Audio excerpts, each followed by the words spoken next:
This is Linda Pratt, and I'm back today with another episode of Ask. My guests today are Kocayne Givner, who's our Ward 4 City Councilor, and Sergeant Bartolomei from the Holyoke Police Department, and we are here today to talk about traffic. Back in November, there was an announcement that was made by the city that we had secured money for a study of speed management and traffic. And it was a combination of federal money and state money to the tune of $247,000 and $247,850. That's a big number. Yeah. Coco, you have really been talking a lot about traffic and traffic safety since you have been on the council, and you came up with the idea of a traffic safety pledge that people could take, a safe driving pledge that a number of people have signed on to. But you are also going to be the chairperson of this task force that will be looking at speed management, and as I understand it, it will also be looking at pedestrian safety and bicycle safety. Absolutely. Okay, so I'm going to just turn it over to the two of you to talk about what are the plans for that, where are we? So basically the grants have been, so the state grant has been received by the city, so that's in the bank. The federal grant has also been negotiated and received, so that's awesome. And right now we are actually in the process of putting out the RFP for a consultant. So we had hoped that we'd be able to have community meetings with our traffic task force in January, but unfortunately, because of how things work and the speed of things, we're not quite there yet.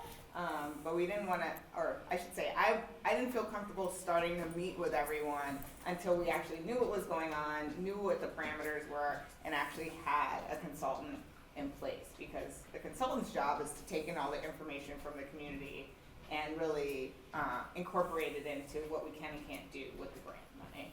Can you tell us who the members of the task force will be besides the two of you? Offhand, no. Our wonderful mayor's assistant, Stephen Fay, has a list, and it includes, I want to say there's about 15 Holyokers from all the different wards. And so as soon as we start meeting, we'll have our first meeting, and we'll of course invite you, and we'll start getting more feedback from the community. But I don't know everyone's name offhand. So, no, I didn't even mean particularly names, specific names, but it sounds like you'll be having a lot of community input. Yeah, so far there's about 15 people, plus the two of us. And I thought it was important to have someone from the police department, especially from the traffic force, who can also tell us what they're already working on. Because I feel like we spend a lot of time spinning our wheels.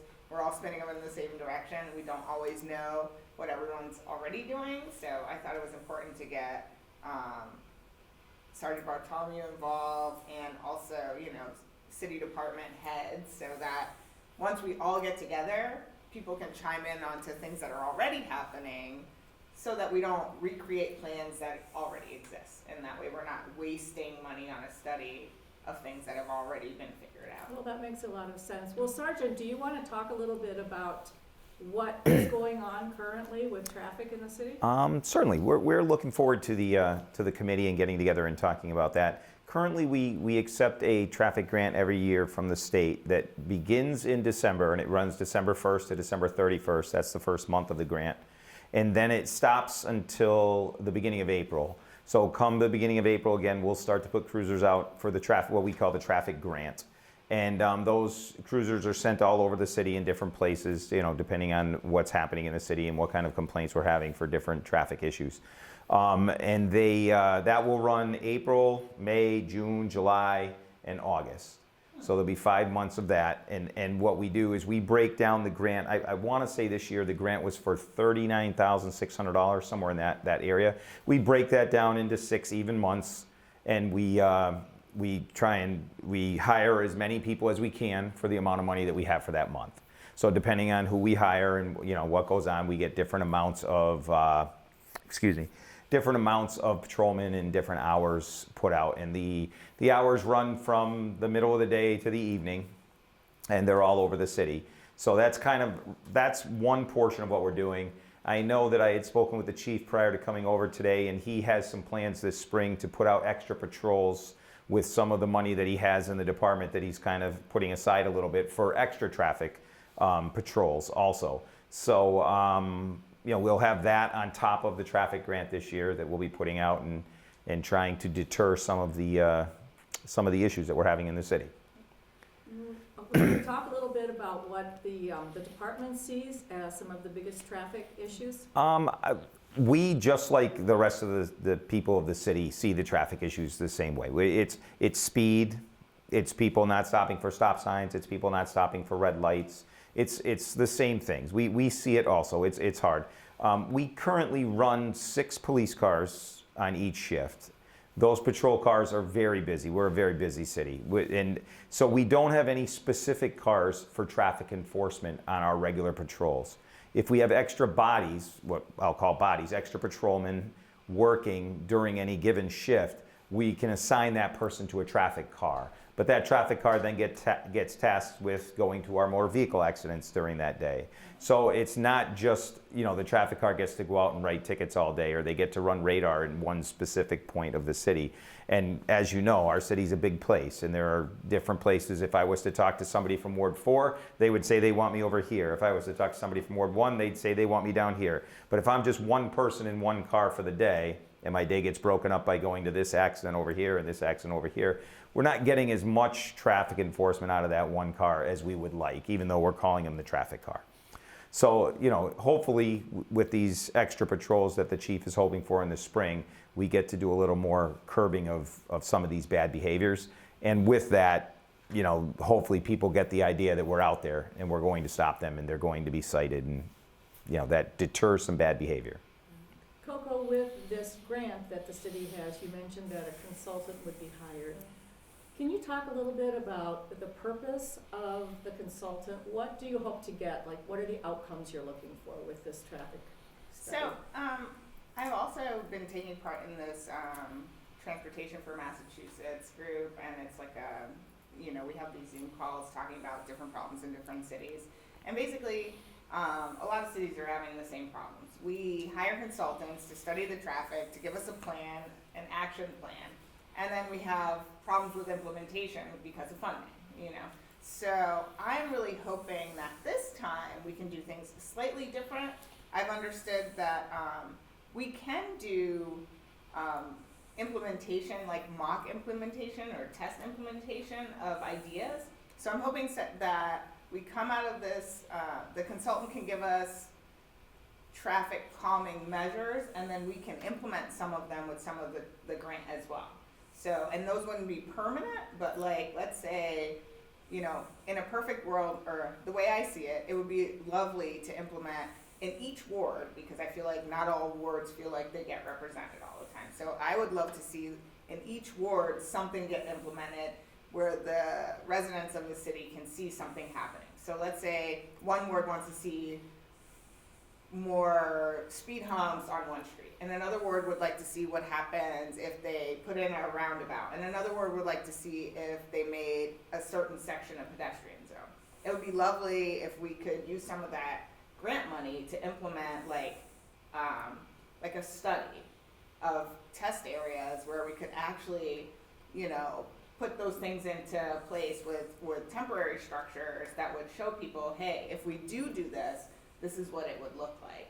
And then we could get more feedback from the community to see if that's something we really want to do. And then, the hard part, find the money to do it. Find the money, that's right. But I'd love to see something that everyone can see in their own neighborhood, and really make a decision based on like their morning commute or their kids walk to school, and decide like, is this even a good idea? And if it is, let's try to implement it, and if it's not, let's try to implement something else. Sergeant, from a police perspective, do you see something like this being of benefit? I think it all comes down to money. The problem with deterrence, we'll call it, is that a roundabout that's tens of millions of dollars. Right. Like to reconstruct a road and to put in a roundabout is something that's not really practical. You know what I mean? Even though somebody may want that, it's not practical. Speed bumps. We've had speed bumps put into the city because people wanted them, and then we've had people complain that the speed bumps are there and they want them gone.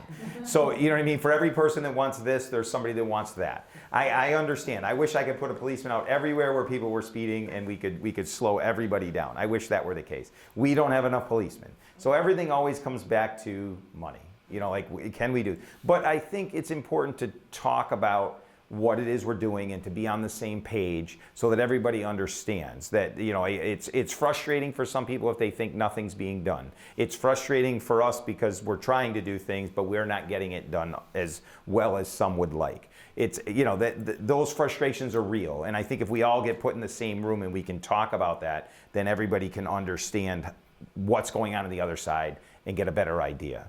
You know, one of the big things that we say at the police department about speeders is be careful what you wish for.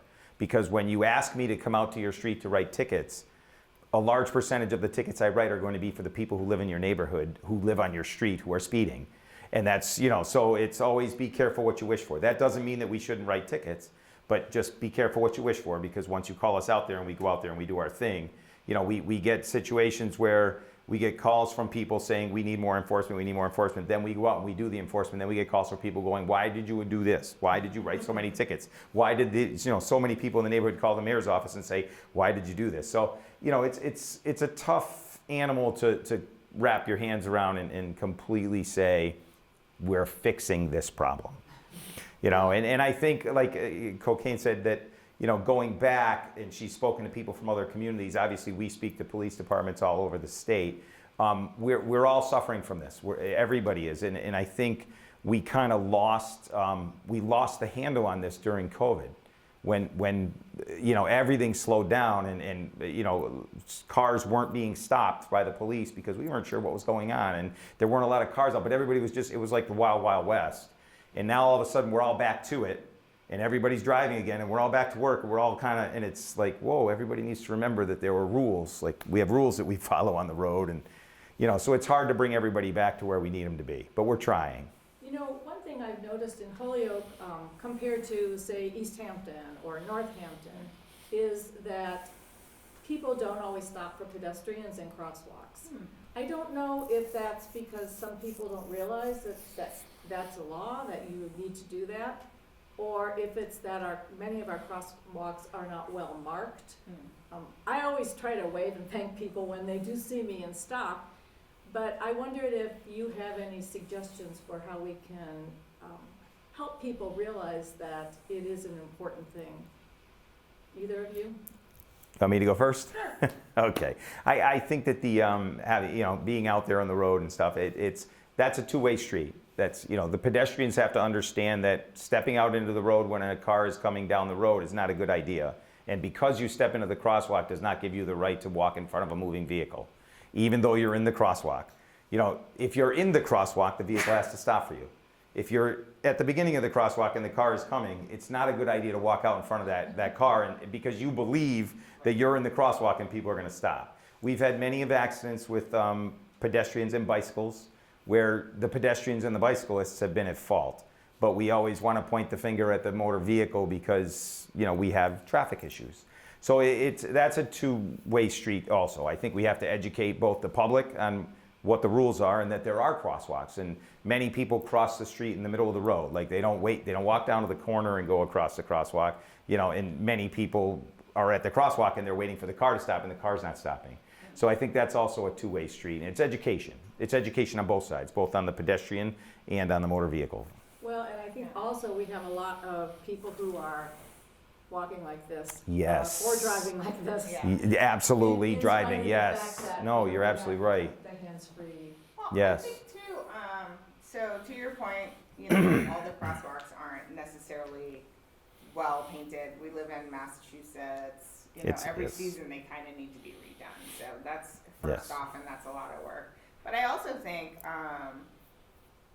within, you know, the way we paint streets in Holyoke doesn't necessarily help, and that's something I think we have to change in our ordinances maybe. If, for example, every time you put a no parking sign, you also have to put all the little stripes for no parking, I think that would be helpful. you know, just putting up a sign doesn't mean people are gonna park there. You need you need all the visuals to help people understand, like, not only does it say don't park here, but there's no parking spot here. The same thing goes with the crosswalks. I think the bump outs really help. I think they're a great idea, but again, that's an infrastructure improvement and that requires funding. But if we took it on a bit at a time, so that every time we did a tiny project, we did it completely, I think it would make a big difference. So every time we painted a crosswalk, maybe also we figure out how to create a bump out with the appropriate ADA, you know, access to the street. Like, if we took things one thing at a time, moving, you know, starting from the center of the city out, I think we could do a lot, a little bit at a time. But either way, it's hard to get people to understand something when the visuals don't always line up with the street markings and such. And speaking of distracted driving, which I also see when I'm out, and I ride a motorcycle, and I've seen people literally run the red light in front of City Hall so my commute is very short. I come right down Dwight, you know, and like from O'Connor Ave, so like, you know, a couple minutes and I'm wherever I need to be. And on a motorcycle, I see it even more because I'm paying a different kind of attention, because now you can kill me. You know, if you run a light, you can kill me on my motorcycle. Same thing if I'm on my bicycle.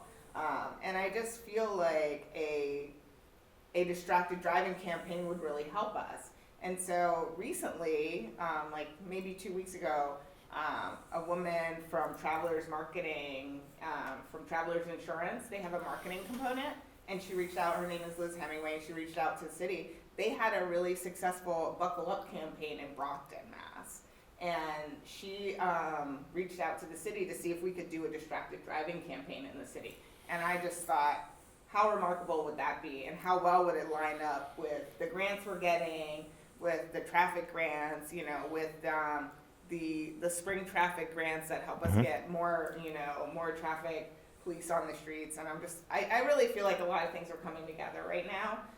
The bike ped committee is also, you know, does a lot of work to work on like creating bicycle routes throughout the city. But what good is that if you're on a bicycle route and people aren't paying attention to the bicycles? So, but I mean, a lot of people have worked really hard on this for the last like 10 years. And I think we're finally coming to a point where it's all gonna come together. So I'm optimistic.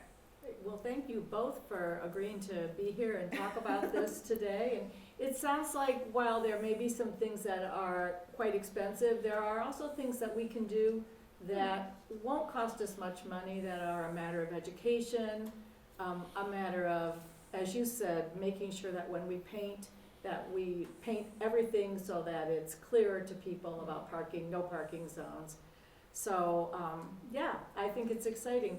Do you need more people for your task force, or do you have all the names that you need? I don't think there can be like a shortage of people. You know, I don't think it's bad to have more input. So if people want to reach out, they would reach out to the mayor's office. Okay. Stephen Fay has been staying in communication with anyone who's interested in being on this task force. Great. And so as soon as we start meeting, they'll get an email or a phone call and let them know that we'll start meeting. Okay, so if any of you are interested in being a part of this task force to look at speeding and other traffic measures in the city, please reach out to Stephen Fay at the mayor's office. And thank you both. Thank you. That. Thank you. Okay. Thank you.